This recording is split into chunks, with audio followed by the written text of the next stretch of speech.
Welcome to the Mostly Pod Out Night. Mostly, I am Graveyard, joined by my co-host Salem. Hello. This is episode 181 of a Weekly All Things Horror podcast. That's right. I think in 19 episodes, we'll have a cake, maybe some pizza if you can. Pizza. Yeah, for celebrate our 200th. Oh, is that like the official 200th anniversary is pizza? Like I know they have like paper anniversaries, silver anniversaries. It's a pizza anniversary. I think it's pizza and cake anniversary. Yeah. Nice. Yeah. Or AKA, pizza cake. Ooh, that's right. It's the child's birthday party celebration. But speaking of being old, the earliest horror movies were all silent and depended on the atmosphere and music to send you chills. Because, let's face it, they had live organs being played. And I would have loved to see a movie like that, I think. You still can. I know. Yeah. Okay. Well, where we do and sponsor places, they still do stuff like that. But it'd just be something different, I think, entirely to go back 120 years and see it. Well, yeah, people will be wearing different clothes. Yeah. That's very true. And most of the food will probably kill you. Yeah. But what happens in the silent era was put through a modern lens. Will we get the silent treatment as we look at Dementia, which was 1955, and a silent movie in 1955 was pretty unheard of, I think. Well, it's mostly silent. It does have some sound effects and stuff. Yeah. Well, I know, what silent movie Mel Brooks did that, was that the 60s or 70s where he tried to bring that back into mainstream, which was an interesting movie. But we also look at two modern classics that are silent movies. Silent as in barely any dialogue, if at all. Sound effects, music, all that stuff. But we have No One Will Save You from 2023 and Azrael from 2024. And I had never seen any of these before this episode. I know you've seen two of them. Yeah, I saw No One Will Save You and Azrael before. I did not see Dementia. But as we discussed, off stream, it's like there's scenes from here that just seems like we've seen them in other things before. Like we'll get to that part, but it's just like I feel like I have seen it, but not seen it at the same time. Well, yeah, I think so many things are inspired by it that it's a lot of times when like people that are so used to the modern age, they go back and they watch an old movie or they listen to old music, right? Mm-hmm. And they're like, oh, this is just like everybody else. Like, no, this was the first one to do this. Everybody else is imitating them. So like you respect the first one to do it. That's how you do it. So I think Dementia is just the root of a lot of that stuff. So a lot of stuff branched out of it. A lot of people got their ideas from there, especially in the horror space. Well, I mean, to that point, horror and music a lot too is usually the first that everyone copies from. No one knows the original. It's always the next thing that just makes it popularized. Right. Yeah. There's so many times I'll be talking to people about music and they're like, oh, I like this. And we're like, oh, would you like this? No. Like, you realize you wouldn't have this without this, right? Like you got to respect the roots. I mean, you don't have to like it, but you got to respect it at least. Yeah. I think that'd be an interesting, not for this podcast thing to do, like to just trace things back to the origin of where it came from. Because there's always that underground indie film like, oh, Halloween was the first holiday slasher. Well, no, it wasn't. Obviously, it's Black Christmas. But Black Christmas wasn't the first slasher either. Some people say it's Psycho. Is that really the first slasher? Debatable, right? Yeah, it depends on your definition, really. And I guess it's open for interpretation. That's a good thing about art, right? Is art can be, processed differently by different people. So they have different definitions and different, meanings, which is, there's no definitive, one or zero, it's whatever you want it to be. Yeah. Like I said, and that's kind of going into Dementia here from 1955, which you had to do a lot of research just to even find this movie, find a way for us to even watch it. Well, you can find it fairly easily. The problem is that all of the versions you can find pretty easily are the versions that have the narration. So the original film was released as Dementia, originally in 1953, but it was a very, very limited release. It was like re-released in 1955, and at that point, like some whatever movie company was like, "Oh, hey, I can kind of sell this," but they're like, "But this isn't going to appeal to a mass audience." So, like, here, we'll take it in. We'll have somebody narrate what is happening so that people don't get confused. And then they renamed it to Daughter of Horror. That's why you'll see it Dementia, or Daughter of Horror, sometimes together, sometimes separately. But Dementia is the original silent cut, and then Daughter of Horror is the later on cut that has the narration in it. We were trying to find the original silent, which is very hard to find. We did find it. We did get it.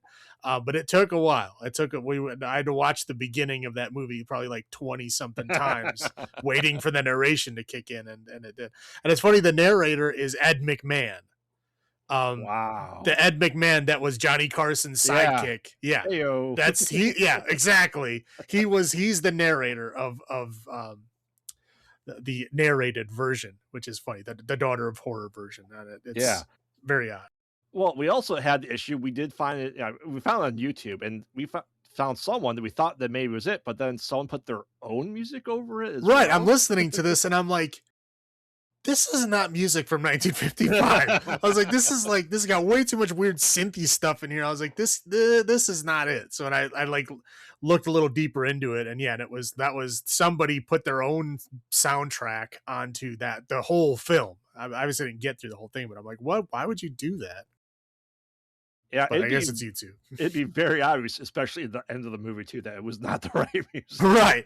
Yeah. So so we eventually, through a lot of searching, I think it was like a French link that I originally found that was like the actual film. It doesn't matter what, language or country it comes from because it's silent, but it was the original film with the original soundtrack and everything.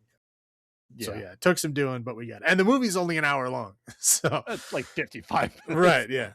But so and what's really interesting about these silent films, as we're getting here at Dementia, is not necessarily a whole lot happens. You realize how much sometimes dialogue is driven the story versus visual and stuff like that. But essentially, Dementia is, I had to look up, essentially it's a bad night at Skid Row.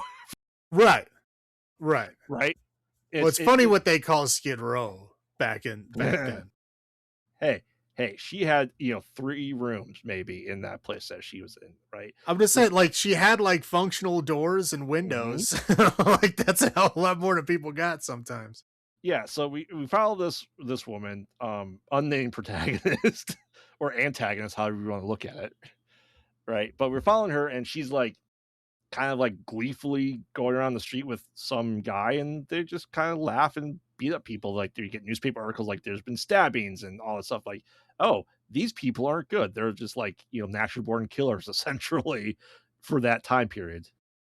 Is how I viewed it. But essentially, yeah, she's just going through, and they, like I said, the beating up people, beating up cops, whatever the case may be. Her, I don't know, I don't want to call him pimp, boyfriend. Doesn't seem like ne'er-do-well, who's kind of just like egging her on, and like she's trying to go over the stuff, and we get glimpses of like, her doing all these bad things, and like this lady, I don't want to call her street urchin, but essentially a woman who's selling flowers that just doesn't seem right, kind of spying through everything. And eventually, like, that's why I kind of said pimp, a fat man that looks just like Orson Welles shows up in like a fancy car and waves his roll of dollars at them, and he's like, yeah, you get to go in there and go have fun with them. Like, so yeah, pimp, ne'er-do-well, sure, whatever the case may be.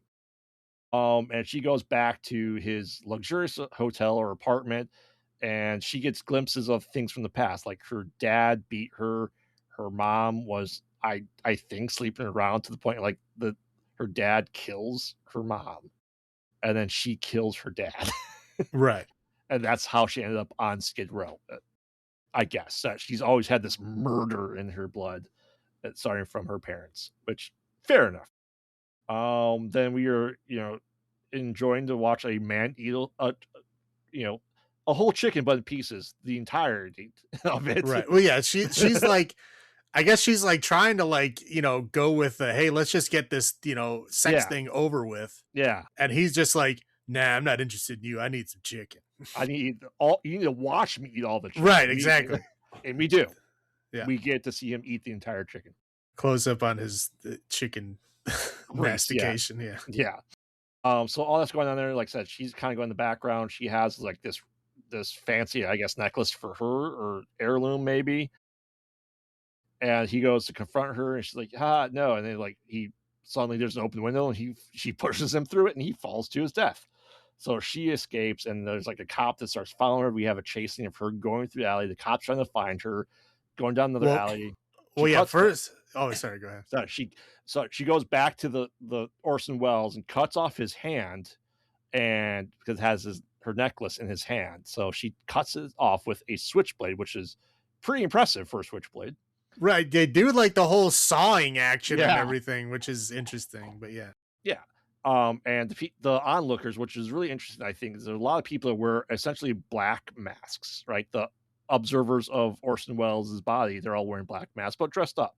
So it's all like, is it real kind of sequences? She's dreaming. She drops off the hand at the flower lady's basket, and eventually she gets chased by the cops back to just the right door where her ne'er do well just grabs her and like, okay, now put on this fancy dress. Now we're performing at this nightclub. This is like 8-piece band, and the cops are just kind of there, and she realizes that like, oh, they know I did it. They're here to the thing, and even to the point where cops drag like Orson Welles' face to the bars, and he's laughing at them as he's dead, and they're all just pointing, laughing at her. She wakes up back at her apartment in Skid Row. Did it happen? Did it not happen? I don't know. well, then she opens up the drawer of At her the hand, dresser, yeah. and the hand is there. So maybe is she Maybe still not. crazy? I don't know. Maybe that's why it's called dementia. Yeah. That's about it that happens in this movie. No, yeah, that is it. That's Yeah. yeah. I said this just definitely has the bare bones for a lot of stuff. Like I said, that like I feel like the chicken eating scene is something I've seen before, and I don't know if it's because it's been replicated to like absurdity levels now, like almost like Yeah. Dennis Quaid in The Substance when he's eating the shrimp. Yeah. Well, it's again, it's like, one paying homage to like things that they've seen, and two, it's like a very effective tool of like, setting you to unease, you know what I mean? So that's like, of course they're going to continue using that in the future. Yeah. Yeah. I said I didn't know what to expect from this. I almost thought like because when I was looking this up, like everything came up with like Dementia 13, which was from the 60s. I don't know if that's even a remake. It could be. I don't think so. I didn't see anything that said it was remake. I Okay. mean, it might be like a spiritual remake or something, Hmm. but Yeah, I can see that being a thing. But I mean, what was your initial thought on this movie? I mean, it's yeah, it's interesting. It's again, like you said, reused a lot. You can see a lot of inspiration that people pulled out of this movie. I would say there's a lot of like David Lynchian type stuff in there, Mm, right? I would say probably even some Cronenberg level stuff. Again, and not like, they took it obviously to a different extreme, but hmm. you can see the beginnings of that stuff in this movie, right? You can see the kind of start of like their journey started here. Yeah, which is interesting that it's so unheard of then with so many references and everything else. Right. Well, I mean, yeah, it's an hour long. It's a silent movie. It came out in 1955. It's like I get it. It's interesting. It's interesting that like I think the original version with no narration is far more interesting, but like the Hmm. Daughter of Horror is the one that's far more common. I can see it. I don't. I maybe I'll have to go back and watch it with narration. Like I don't think it needs it because there's not like there are people talking. There's just no sound coming out. There's no one making a words with their mouth. Well, again, you got to realize movie people in 1955, Yeah, thought people were idiots. I mean, fair. Yeah, so I'm just that's where we're at. I mean, is the audience capable of watching this movie and understanding what's going on? Sure, as much as you can. There's stuff going on that like nobody really knows what's going on, but like, will you follow the plot? Yes. Hmm. I mean, it's not hard to do. It, Anybody. it it's almost in the same vein of Blade Runner, right? Which one's the real? Which one's not? Narration Right. or not Well, narration? right. Yeah. It's very weird. Nobody wanted to do the narration. Right. Not even Harrison Ford. That's why like he delivered it like in this monotone shitty voice, and he did it on purpose, hoping that they wouldn't use it. Mm-hmm. And they did anyway. But it was the suit. The suit was confused. I don't know. I'm not going to get it, so the people aren't going to get it either. Put narration in. Yep. Definitely better without. Yeah, but I know. Well, yeah. I mean, Blade Runner's got like 10 different versions of the film now. Do. For sure. All right. So why don't you go first with your highlights for Dementia? Okay. I will say now that I got to hear the original music, I will say it does the job, right? It drives the story forward and it gives you weird emotions at certain points. It gives you kind of like that haunting atmosphere sometimes, which is again 1955 did an excellent job. I like the cinematography, like the kind of the angles and the lighting. I mean, that's way ahead of its of itself in 1953, right when this was actually made. A lot of stuff that wasn't used until much later. Kind of pioneered. I'm not going to say by this film, but of the films of this type. Doing kind of like the arty version of things. Trying different things, like you said. Angles, lighting, stuff like that. It looked good and it was fun. It was different for the time. And again, like I already said, the inspiration for others. So, I saw Lynch in there, I saw Cronenberg in there. I mean, there's a lot of other filmmakers that I think started their journey, if not at this movie, then at a similar place. That's all I got. Yeah, like I said, the music, to a point, it's good. It's as you said, it's the atmosphere is crucial. You can see if you would have said Hitchcock made this, I could almost believe you as well. Like as just like an experimental film for him. The femme fatale, right? She's the killer, probably, right? And it's for 1955, I'd say pretty uncommon for movies. For sure, yeah. Because usually they're, unfortunately, that time period, they're damsels in distress for the most part, the victims more than anything else. And is this a descent into madness? What's your take on? Do you think she was going insane? Do you think it happened or didn't happen? According to the narrator, she was insane the whole time. Okay, but that's Ed McMahon. I don't know if I trust him. Hey, he didn't show up at my house with a giant check, so I didn't trust him at all. No, it's interesting. That begs the question: is how messed up? Did he? Maybe that she did kill her parents, and that's why she is in that state, and that messed her up mentally. It's entirely possible, or she'd just be a good person that the ne'er do well would use as a scapegoat for just like, hey, I want that guy dead. Go kill him. But okay, it's all just weighing heavy on her. That's all I got. Rolling my low points. Are you smoking yet? Because I don't think there's really, other than her running through the alleyway, I think they're smoking the entire rest of the movie. Well, yeah, this is this is the 50s, man. We didn't have the Surgeon General's warning yet. Everybody still thought it was fine. Yeah. Of course, the eating scene was uncomfortable. It did not make me want chicken. You sure? Yeah. And while this movie is 55 minutes long, they sure had enough time for like a 5-minute long song at the end too. Of course. I don't think it was necessary, but maybe they needed to, and just to make it line up with the right music at the end. But I didn't think that. How else are Shorty and the Giants going to make their name? I know. That's what I have. How about you? Yeah. I mean, this is the 50s, like sexual assault, not good. I mean, I think it kind of seems like she was like trafficked. Right? She was just like one guy was just like, hey, yeah, she's kind of my girlfriend, but like, give me some money. Now she's your girlfriend. It was very strange. Now, this movie was banned in 53 when it was first released. It was actually banned in New York State where it was released. Now, do you have ideas as to why? I was sitting there, I was trying to think the whole time I'm watching it. I'm like, what would have been banned? Like, what did they have to cut out of this film? And the only thing I'm thinking of is like, this is the 50s, right? So like, murdering your parents, kind of graphically, like showing them get stabbed and shit. Maybe that was it. Hmm. The hand, I think, like, actively cutting a hand off and then like showing a severed hand. Yeah. That might have been. I mean, maybe just the whole thing of like her being an evil woman murderer that, she didn't do it because she's a victim. She does it because she wants to kill people. Which I can see that being the case, like someone who is joyful in murder.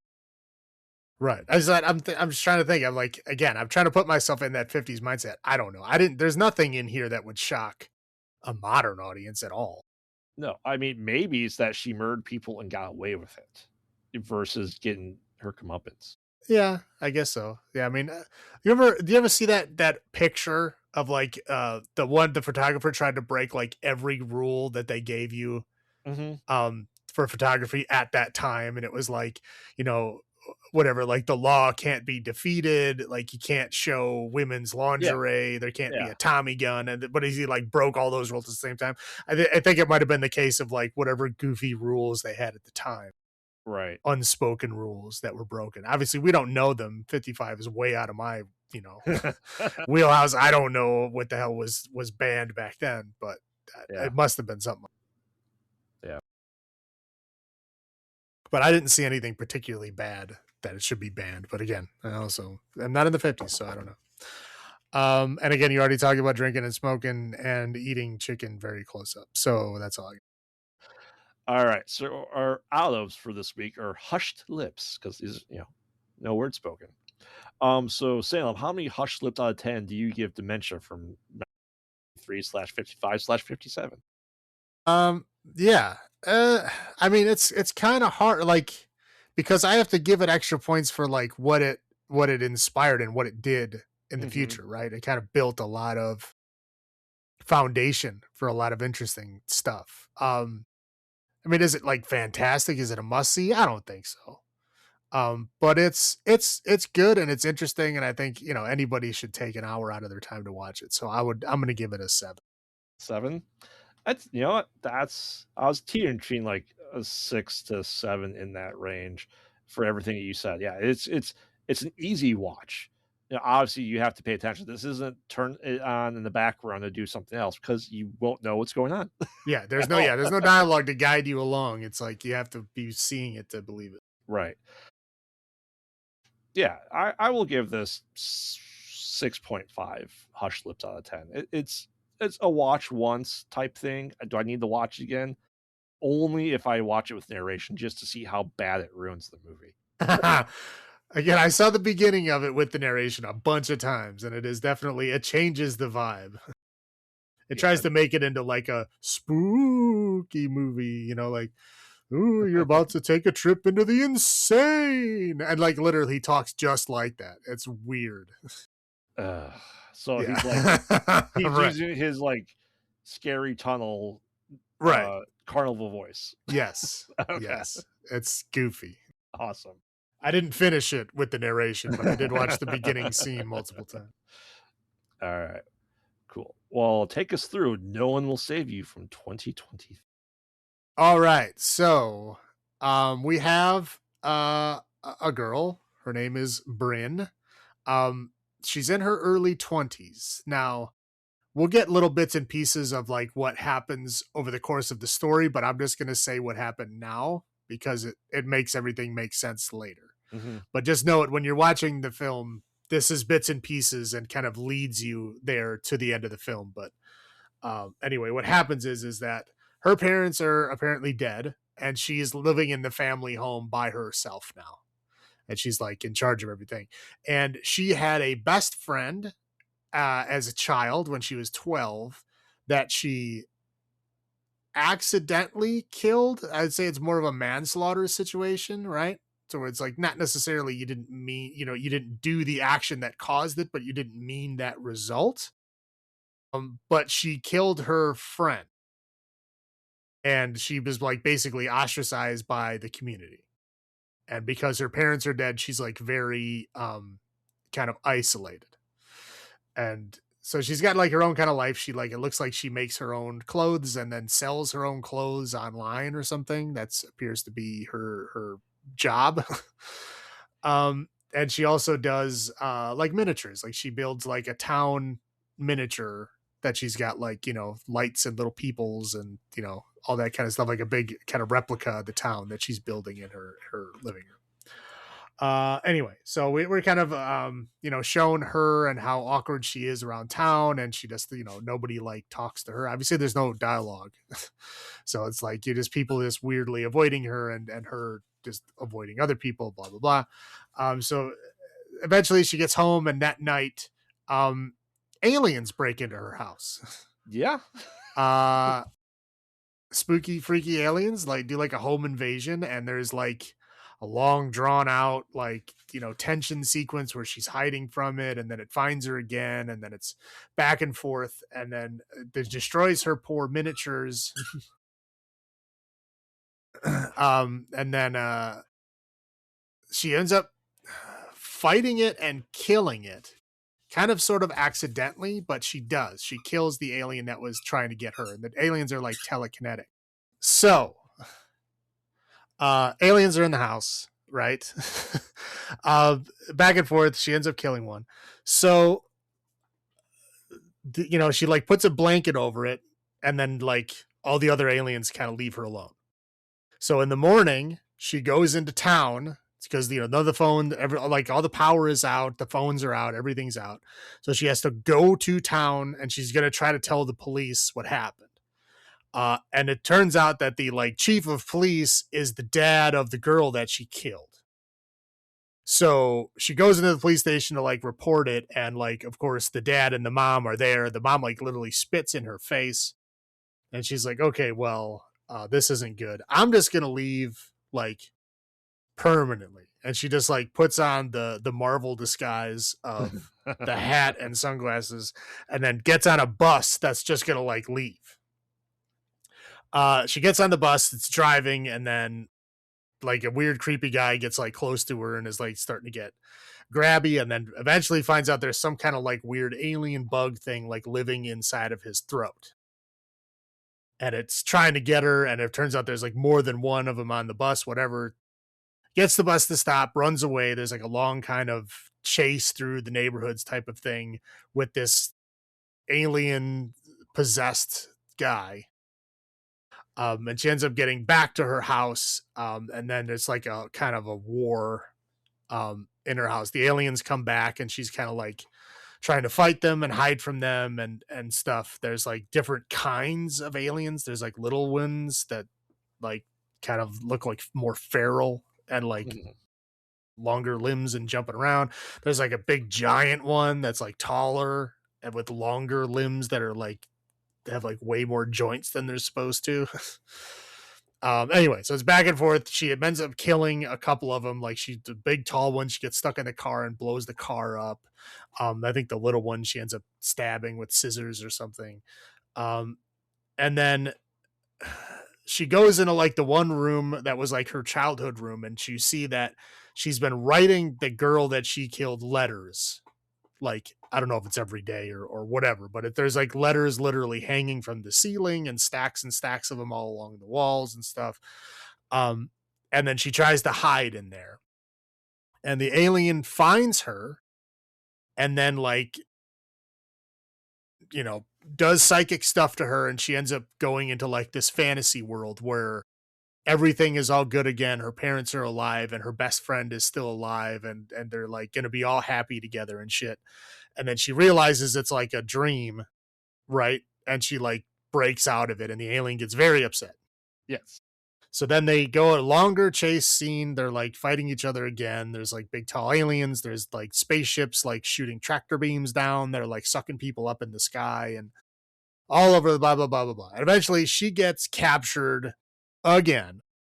And she goes up there, and she's like, put down on kind of like a doctor's table where all these other aliens are like watching her in like one of those, like an operating theater thing. And they go back into her mind. And then it's, they kind of give her a situation where she can like apologize to the girl.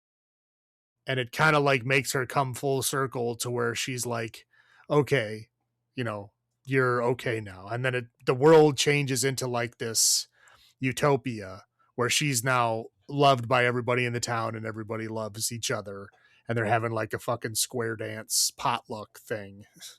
Yes. And everybody's happy, blah blah. The Right. But it also makes it seem like, because there's like a clone of her essentially with a creature goes into her throat and comes out and she kills it like a clone of herself, I'd say, right? No, yeah, that's what it Yeah. is. Yeah. And to me, it just seemed like the aliens saw like, oh, she's a murderer, and like, yeah, no thanks, and just throw her back down to Earth. I don't know. I got my own theory. I mean, I can go into it now, or I was going to go into it later. Yeah, I mean, we can do quick theories before we get into our highlights and low points because this is the thing. That's like when there's no narration, there's no exposition dump. You have to think kind of what it is, right? So, what's your theory? My theory is the first time they tried to mind control her and it failed. Mm-hmm. And basically, all the aliens were like, that's interesting. Like, we've always been able to just control people without an issue. And it's weird that she was able to like break free and then literally killed a bunch of us, like, to getting away. Like, that's not like, how is that possible? So I think when they captured her the second time and she was in the operating theater, it's because all the aliens were like super interested to like see her brain. Like, what the hell does she have that gave her the special ability to like, block us? And all that scene of like, oh, her forgiving herself and, everybody else forgiving her, that's just their way of enforcing the mind control. Mm. So they basically broke the code of what was making her unable to live in a fantasy world by forcing her brain to be like, oh no, everything's okay, right? You're forgiven. You can forgive yourself. You don't have to live with the guilt anymore. And as soon as she accepted that, she became mind controlled. So, like, her living in that utopian world, that's not true. That's what her brain thinks is happening. Just like when her brain was controlled before, like the girl was alive again. So again, her fantasy of like living in the ultimate, world that her fantasy were kind of like, the Matrix, where like you're in whatever fantasy you want to be, and her fantasy is like being like a part of the town and being loved by people, and like they all like her music and want to dance with her, blah blah. It's just mind control. That's not real. Mm. That's just where her mind ends up after she's controlled. She's probably wandering around like a zombie with an alien in her throat, grabbing other people and shit.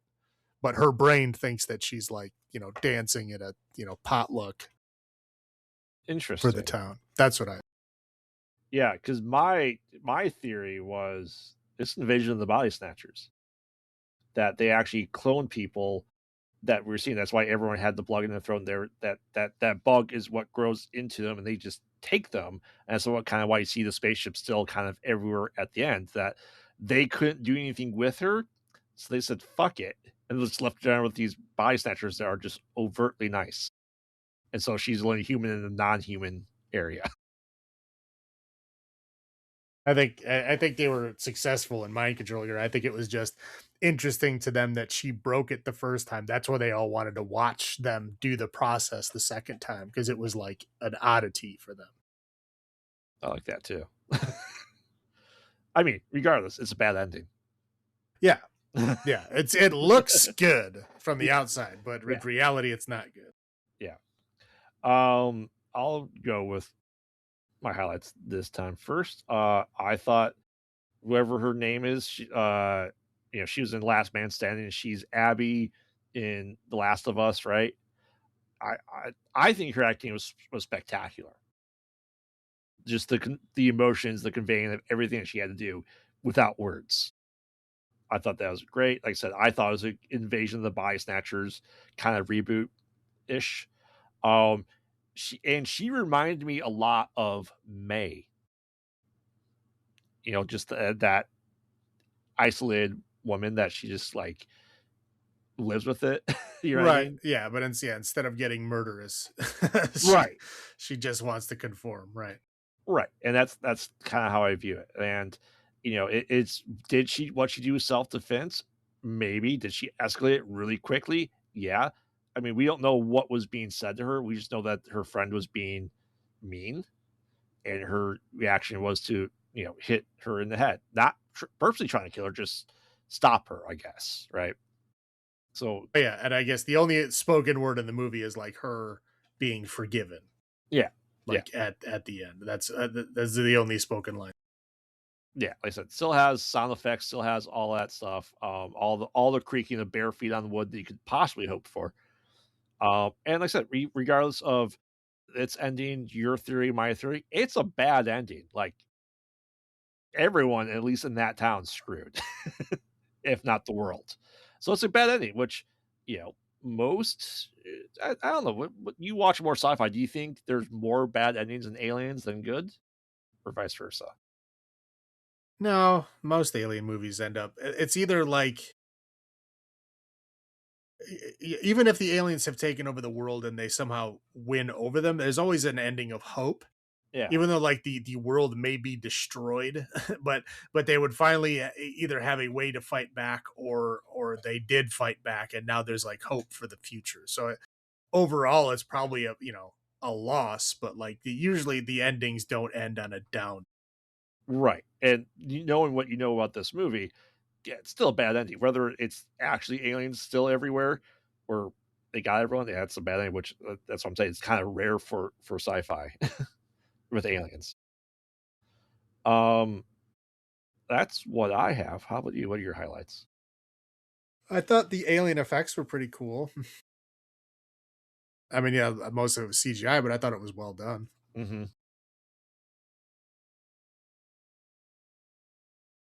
I thought, I mean, it's interesting, like just getting your character building, like without words. Like we were able to tell, like, that she didn't like the town didn't like her, how awkward she was around people, like all of those things we found out without any spoken dialogue.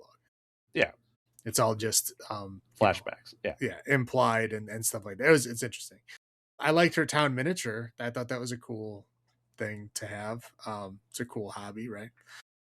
I liked how the aliens they tried to like show them having like a culture, right? They had like this weird like sign language thing that they were doing. They had this like language they were communicating to each other. Obviously, we have no idea what any of that means. Right. But they did show it. They weren't just like, monsters running around, but they were like trying to communicate like with each other. Like there's something else going on that we weren't privy to, which is cool. Because sometimes they just turn the aliens into like just bad guys, Right. Right. like signs, I'm looking at you. And again, like it's always an interesting question, right? Would you prefer the happy fantasy or the lonely reality, right? Hmm. And a lot of people would take one or the other. It's not a universal answer to that question, and it's always fun to see where that goes. Um, that's it for my high points, low points. Alien home invasions are fucking terrifying. I don't like them. They scare me a lot. I know. Um, we've talked before about my when I thought I was abducted, but I wasn't. It was just sleep paralysis. But I still don't like it. Hmm.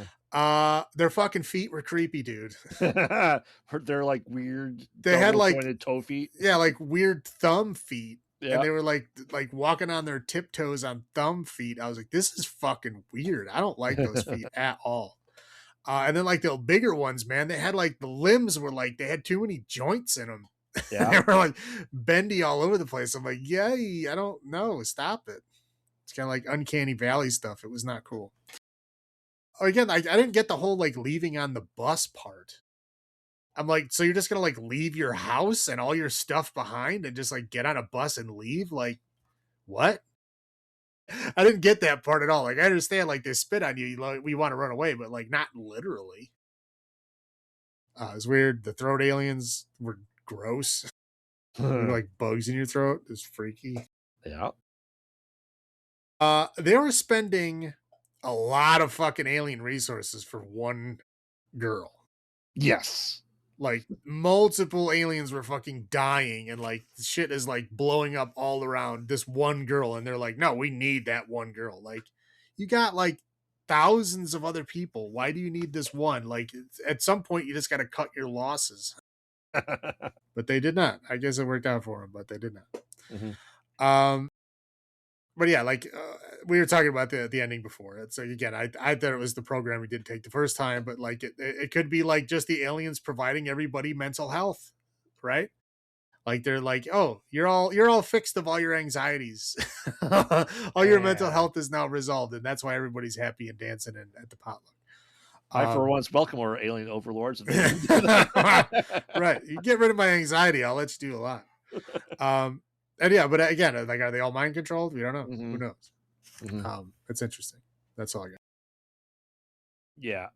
And comes up often, I think, in movies, not necessarily explored.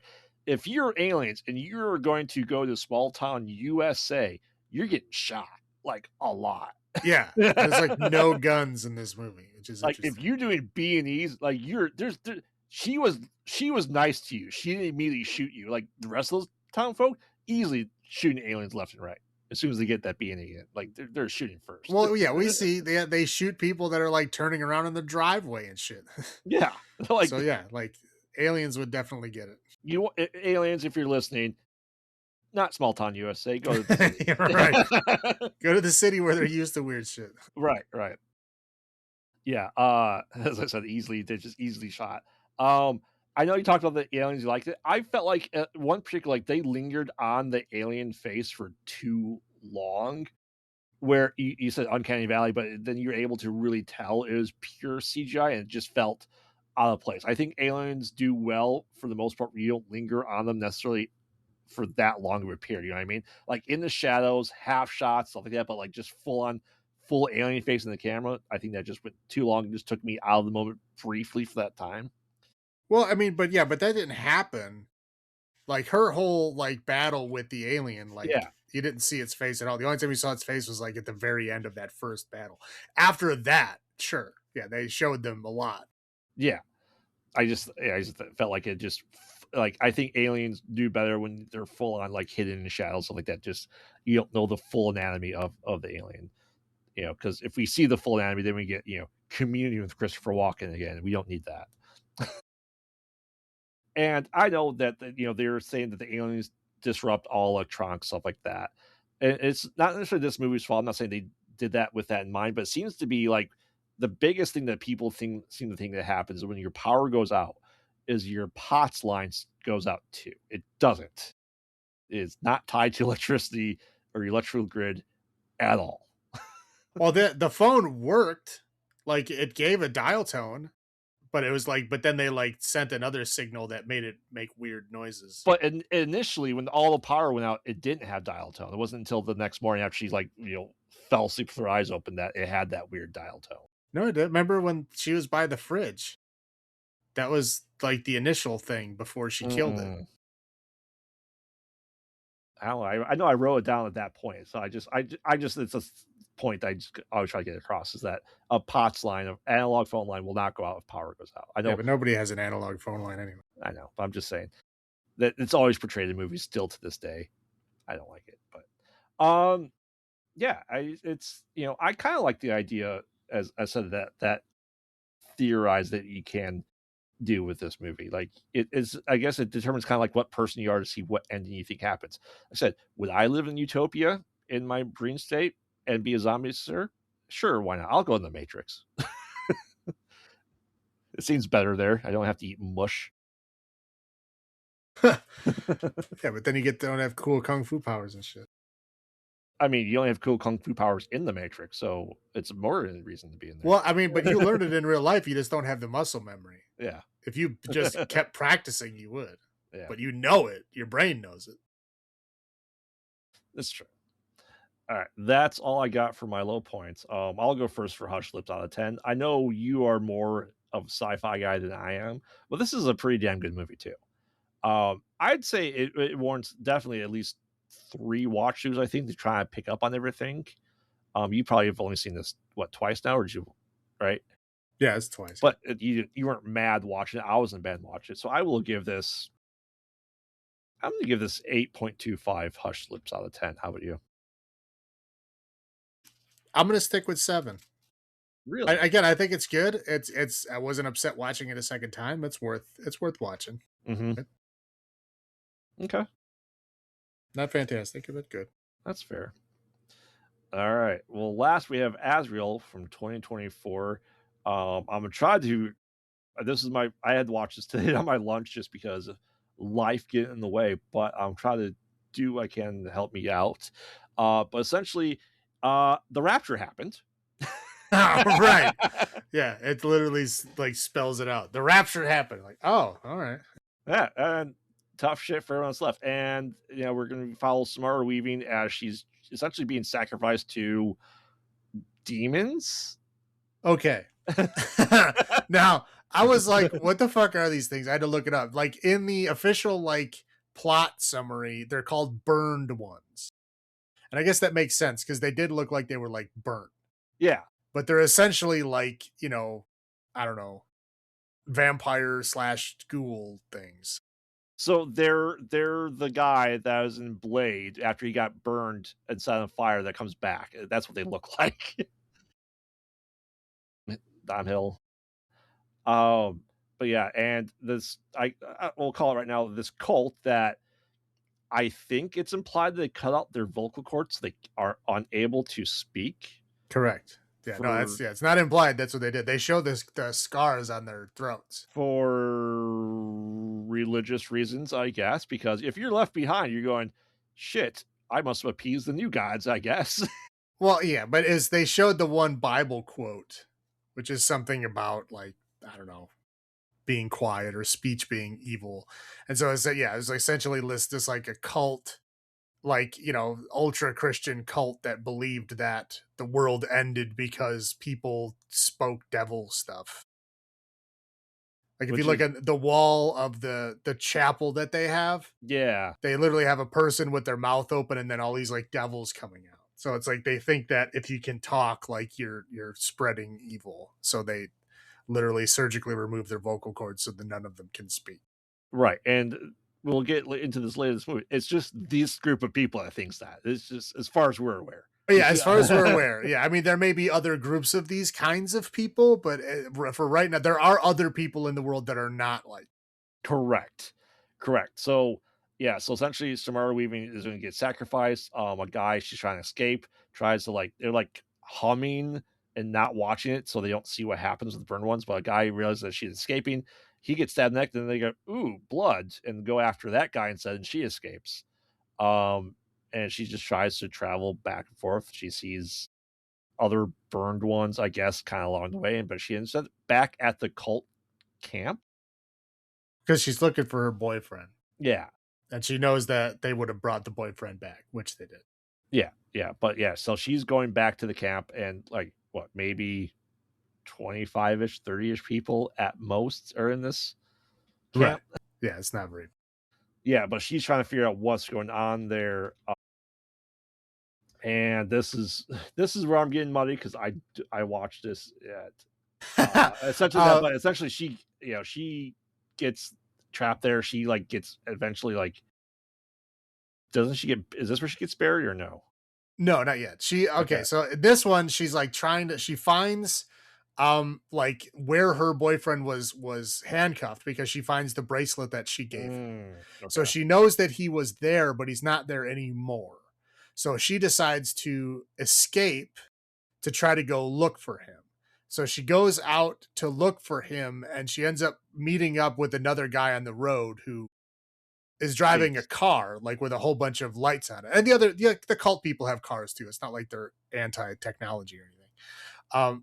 And she gets in the car and this guy is talking to her. Now, this is the interesting thing that I like about this movie is the guy is talking what you assume is another language. But that language that he is speaking is completely made up. It's not a real language. So like no one is supposed to understand what he's saying. So anyone watching this film, no matter what language you speak, you will not know what that guy is saying because it's not a real language. But he does Um, listen to the radio that has English. I don't know. It seems like I think they like recorded a song in that goofy language because it Maybe. doesn't sound like English, but it might be a song in another language. I don't know. I don't just know. I couldn't understand what they're saying. So he tries to communicate with her. She's just like, smiling like, I don't know what you're saying. And then so he's like, whatever, music's the universal thing. So he puts music on and he's like driving her somewhere. That lasts for all of like a minute before Before one you of get, the yeah. cult guy jumps out, shoots the dude, and the car gets wrecked. She gets out, she like literally fights that cult dude like, barehanded. Mhm. And like eventually kills him with his own gun. She goes off into the forest and manages to find her boyfriend like handcuffed to a tree by the other guy. So she like sneaks around and basically like frees her boyfriend. The boyfriend stabs the dude. Well, she doesn't totally free him. He's still kind of stuck. So the burned ones ends up showing up and killing both the guy who is keeping him prisoner and the boyfriend. Oh, because they're bloody. Right. Yeah. Because there Yeah. was blood involved. So they showed up and they killed both of them. She manages to kill the burned ones and get away. But now she's angry. So now she goes back to the town to like kill them all because she's got a gun now. Hmm. So she kills a bunch of them and then eventually does get captured. And then this is when they bury her in a coffin, and the coffin is like connected to a tunnel that For connects to like where burned ones are underground. for some reason. Right. But Yeah. sorry, I guess I should say before she gets buried, there's like the leader of their cult is like this pregnant lady. Hmm. And she like has a little fight with the pregnant lady and she gets some of her blood on her hand. And so when she is in the tunnel and she's trying to like crawl her way out, the burned ones start crawling towards her and she's like, "Oh shit, they're going to kill me." And it comes up to her and it's about to eat her and then it sniffs her hand, the blood from the pregnant lady, and then it backs off and leaves. And so she's able to get out, and then she goes back to the chat. Well, she kills the one lady, or she thinks she kills the one other like head kind of security lady, and takes her machete and then goes to kill the pregnant lady. The other lady shows up anyway. They Hmm. end up fighting while the pregnant lady is giving birth. So they're all fighting and they don't actually like, well, she ends up killing the security lady. And then the other lady has the baby is crying, and we don't see the baby. She just like gets up staring at the baby, like panicking, and then she slits her own throat Yeah. and Yeah. Yeah. dies. And so Samara Weaving is now like, what the fuck was that? So she goes and gets the baby and pulls the baby out, and the baby is like a goat devil baby. It's the Antichrist. Right. Yeah. So it's like the Antichrist. So then, like, the end of the film is like her walking out, and like all the people are dead, but all the burned ones are like hanging out by her, like protecting her. Happy that this Antichrist ghost goat baby is around. Seemingly, that was their end goal. Well, it's kind of the whole religious thing in that the burned ones were like demons. Right. And so demons are subservient to the Antichrist because the Antichrist is supposed to be their leader. Mhm. So yeah. So that's why the blood of that pregnant lady, they were like, "Oh shit, you're like you serve the Antichrist, mom. Like we're gonna leave you alone." And now the Antichrist is here, and you're holding the Antichrist, so you're like you're the Antichrist's new mom, so we're cool. Well, it really begs the question: is these people were very, very religious, and then Yes. the woman didn't like the Antichrist. So how did this happen? Well, and that's the interesting thing, right? Is that you can have faith, and faith can be twisted. Right. Faith can be twisted, like if you're like, "Oh, I'm going to be a good Christian and I'm going to do what the Bible says and do good things and do good deeds," but like people can twist your mind around, right? Like, Yeah. I mean, look at the Crusades, right? Like, "Oh, if Yeah. you love Jesus, you'll go murder people." It twists thing around, right? "Oh, well, you're doing it in the name of God, so it's okay." And that's kind of where things get around, and it's basically saying like these people thought they were religious, but like their way of life was so twisted, like they're literally sacrificing people and shit, to these demons. So like obviously something went wrong somewhere. So apparently it went so wrong to where this lady became the mother of the Antichrist. Again, Yeah. we don't have that background of as to like what happened there, but yeah, apparently they were twisted to the bad side. Well, it's almost like it's like the people that were not raptured were like what they thought were pure Christians were just really bad to the point they became essentially Satan worshipers. Right. Yeah. Yeah, yeah, Exactly. That's like, yeah. I mean, you were the yeah. trials and tribulations or Yep, whatever. Like you're there for a reason. yep. If you were a good person, you would have been in the rapture. You Right. weren't in the rapture, therefore you're here to fight for your life, and that's essentially like, yeah, they failed again. Oh, catastrophically. Yeah. Which is interesting, the Antichrist would have been after the rapture. Usually. Uh right. Well, yeah, I think according to Revelations, they come Uh-huh. first. Yes. But I'm pretty sure according to Revelations, Antichrist is born and Jesus comes back to fight the Antichrist, causing the rapture. All the good people escape this battle that's take place on Earth. right. Well, like, wouldn't you want the good people to be on your side? Like, if all the good people go to heaven, who's left to fight?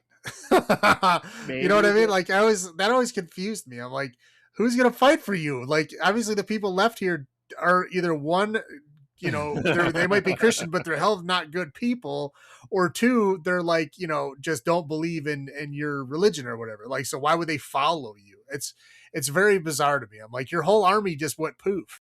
Like, well, what are you gonna do by yourself? maybe just like a lot of lore is the only way to become a demon is you have to go to hell first. So maybe all the armament is up in heaven. You have to go get it first.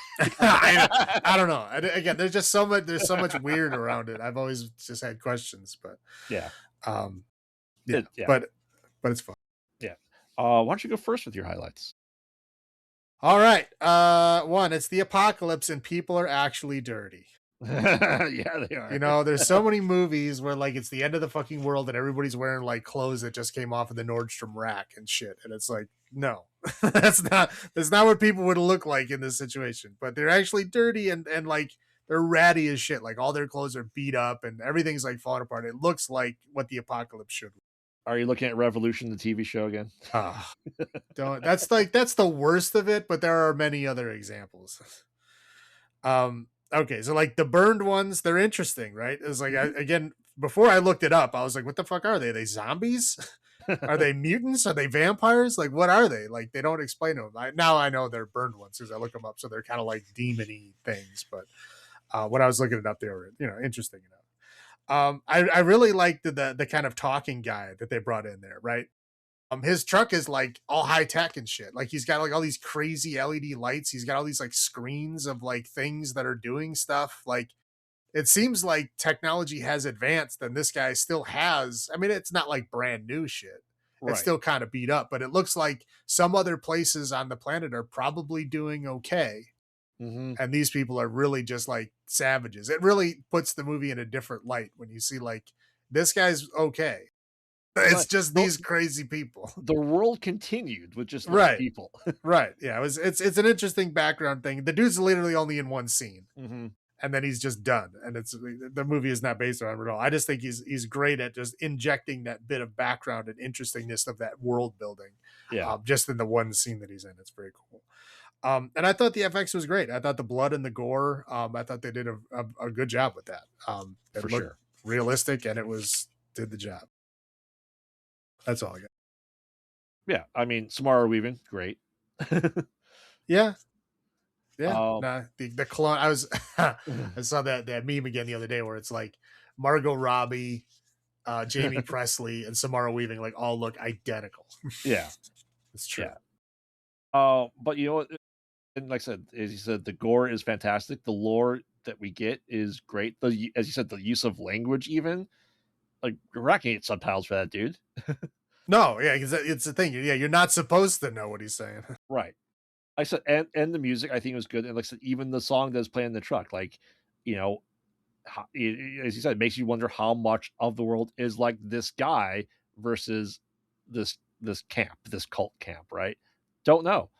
Maybe are the burn ones only where they're at? I don't know. Yeah, who knows? Who knows? Yeah. But I said I think it's a good modern take on essentially the silent film, right? Well, the no dialogue spoken films. Um, And it shows that you can still do it, that you can do atmosphere, you can do emotions and convey everything without words. I think that's great. Um, that's all I have for my highlights or my low points. Obviously, cults Not a bad. fan. No, not really. The Rapture obviously would be a bad thing. Like I said, just this movie, as we discussed, it It kind would of be a good thing. It would makes give me it. some peace for a while. Yeah, but it's like they don't like if you're going biblically versed. I don't like I said. I don't think they followed the whole idea of the rapture the way it was described. So I guess that's not good. That's why I said my low points. Obviously, demon babies. No one wants a demon baby. What? I know. It protects you from the burned ones. Soul's just making someone else bleed off a little bit away from you.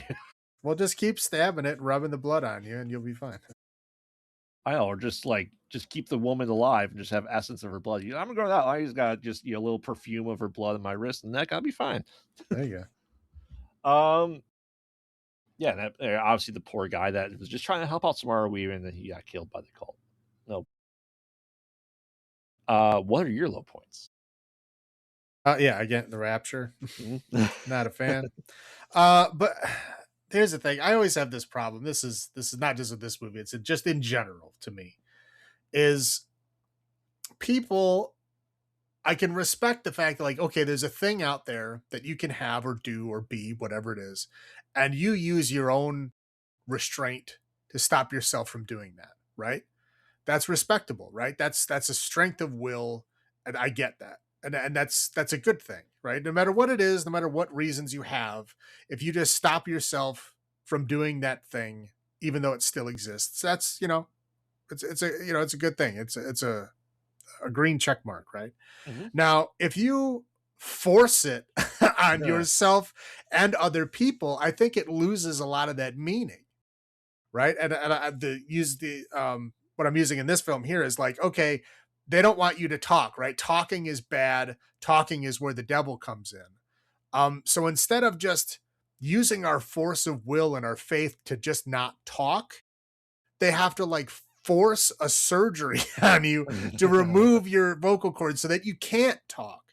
And then I think it takes a lot of it away, right? It takes a lot of that willpower away. The whole reason you should be doing it is your strength of character, your strength of will. And if you take it away, it's just a roadblock. It's just an obstacle. And it's just I just don't get that. If it's a permanent thing and you take it away, and it's now you don't have to ever worry about it again. It's boring. Like if you keep that force of will, it means a lot more. Mhm. And the one girl had James Earl Jones's haircut from Conan the Barbarian. And it was very bad. I'm like, you need to cut your hair, lady. Like, this is the apocalypse. Like, why are you dressed like I mean, why not? that? That's all I got. All right. So then, how many hush lips out of 10 do you give Azrael from 2020? Uh Azrael, I'll go a little teensy bit higher. We'll go 7.25. Um, yeah, it was like I said, it was good. I'd say for me, it's about the same as No One Will Save You. I'll give it 8.25. It's an interesting world that I definitely would want to revisit. Yeah, I'd like to see other parts of it. Yeah, Like yeah, to see what else is happening in the rest of the world and not these crazy people. yeah. Give it the Bone Temple treatment. Right. All right. Anything else to add before I wrap us up? That's it.